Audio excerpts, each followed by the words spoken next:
உங்களுடைய ELSS ஃபண்டை redeem பண்ணாம ஸ்டாப் பண்ணலாம்னு இருக்கீங்களா? நீங்க ஓல்ட் டாக்ஸ் ரெஜிம்ல இருந்து நியூ டாக்ஸ் ரெஜிம்க்கு ஷிஃப்ட் பண்ணலாம் அப்படின்னு ஒரு பிளான்ல இருக்கீங்களா? நியூ டாக்ஸ் ரெஜிம்ல ELSS ஃபண்டுக்கு எந்த டாக்ஸ் பெனிஃபிட்ஸும் கிடையாது. பட் ஓல்டு டாக்ஸ் ரெஜிம்ல பார்த்தோம்னா 80C கீழ நம்ம டாக்ஸ் பெனிஃபிட்ஸ் கிளைம் பண்ணிக்கலாம். இந்த ELSS கேட்டகரியை எப்படி பெர்ஃபார்ம் பண்ணிக்கன்னு பார்க்கலாம். கடந்த 5 வருடத்துல ஆனுவலைஸ் ரிட்டர்னா 17.15% இந்த ஃபண்ட் கேட்டகரி கொடுத்திருக்கு. கடந்த 10 வருடத்துல 11.76% ஆனுவலைஸ் ரிட்டர்ன் கொடுத்திருக்கு. ELSS ஃபண்ட்ஸ் வந்து மோஸ்டா tilted towards large cap stocks அப்படினே நம்ம சொல்லலாம்.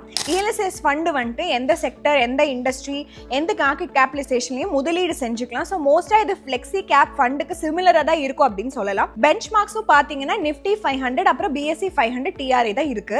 சோ இந்த ELSS ஃபண்டை கம்பேர் பண்ணும்போது அதனுடைய பெஞ்ச்மார்க் மட்டும் பியர்ஸ் கூட மட்டும் கம்பேர் பண்ணாம நம்ம ஃப்ளெக்ஸி கேப் ஃபண்ட் கூடயும் இதை கம்பேர் பண்ணிக்கலாம். நம்ம ஃப்ளெக்ஸி கேப்ஸ் ஃபண்ட் கூட கடந்த 5 வருடம் அதுக்கப்புறம் 10 வருடம் பார்த்தோம்னா இது ஸ்லைட்டா அவுட் பெர்ஃபார்ம் பண்ணிக்க அப்படினே நம்ம சொல்லலாம். ELSS ஃபண்டுக்கு 3 வருஷம் லாக் இன் பீரியட் இருக்கும். பட் ஃப்ளெக்ஸி கேப் ஃபண்ட் நீங்க எப்ப வேணா ரெடீம் பண்ணிக்கலாம். சோ நீங்க உங்களுடைய ELSS ஃபண்டை வந்து நியூ டாக்ஸ் ரெஜிம்க்கு நான் ஸ்விட்ச் பண்றதுனால ஸ்டாப் பண்றேன் அப்படின்னு இருந்தா கொஞ்ச நாள் ஹோல்ட் பண்ணிருந்தீங்கன்னா லாங் டர்ம் நல்லா பெர்ஃபார்மன்ஸ் இருக்கும் அப்படின்னு பாத்தீங்கன்னா கண்டிப்பாவே நல்லா வருவாய் இருக்கும். இல்லனா நீங்க ஃப்ளெக்ஸி கேப் ஃபண்டுக்கு ஸ்விட்ச் பண்றதை பத்தி கன்சிடர் பண்ணலாம். ELSS ஃபண்டினுடைய பெர்ஃபார்மன்ஸ் அதனுடைய பியர்ஸ் அண்ட் காம்படிட்டர்ஸ் விட பெட்டரா இருந்துச்சுன்னா கண்டிப்பா லாங் டர்ம்ல நல்லாவே கெயின் கிடைக்கும். பட் அது பண்ணல அப்படின்னா நீங்க ஃப்ளெக்ஸி கேப் ஸ்கீமுக்கு ஸ்விட்ச் பண்ணிக்கலாம். ELSS ஃபண்ட் கடந்த 10 வருடமா டாப் 3 பெர்ஃபார்மன்ஸ் எதெல்லாம் கொடுத்திருக்கு அப்படிங்கறத ஸ்கிரீன்ல காட்டுறேன். இன்னும் நிறைய இன்ஃபர்மேஷன் தெரிஞ்சுக்க மியூச்சுவல் ஃபண்ட்ஸ் அப்படின்னு சொல்லிட்டு கீழே கமெண்ட் பண்ணுங்க. மறக்காம Grow Tamil ஃபாலோ பண்ணிருங்க.